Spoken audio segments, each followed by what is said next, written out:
കൊടുങ്ങല്ലൂർ ക്ഷേത്രത്തിൽ ചെല്ലുമ്പോൾ നിങ്ങൾ ഒരുപക്ഷെ ശ്രദ്ധിച്ചിട്ടുണ്ടാവും, കിഴക്കേ നടയുടെ തെക്ക് ഭാഗത്തായി പ്രദക്ഷിണ വഴിക്കുള്ളിൽ നാലമ്പലത്തിനോട് ചേർന്ന് മേൽക്കൂരയോ ചുറ്റുമതിലോ ഒന്നുമില്ലാതെ ശുദ്ധമായി ശ്വസിച്ച് വെയിലും മഴയും ഏറ്റൊരു കൊച്ചു ദേവീ വിഗ്രഹം പ്രതിഷ്ഠിച്ചിരിക്കുന്നത് കാണാം.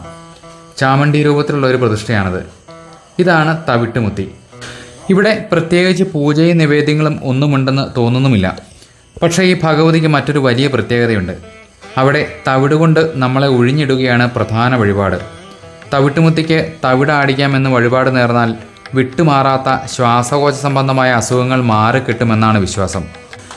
ഏകദേശം 1.5 അടി ഉയരമുള്ള 8 കൈകളോടുകൂടിയ വിഗ്രഹം ഒരു ചെറിയ പീഠത്തിൽ ഉറപ്പിച്ചിരിക്കുന്നു. ഇവിടെ തവിടാടിക്കാനുള്ള അവകാശം പത്മശാലിയർക്കാണ്. പരാശക്തിയുടെ 7 ഭാവങ്ങളായ സപ്തമാതൃക്കളിൽ പ്രധാനിയാണ് ചാമുണ്ഡി ദേവി. ചണ്ഡമുണ്ടാസുരന്മാരെ നിഗ്രഹിക്കാനായി ചണ്ഡികാപരമേശ്വരിയുടെ പുരുകക്കൊടിയിൽ നിന്നും ജനിച്ച ഉഗ്രമൂർത്തിയാണ് ചാമുണ്ഡി ദേവി.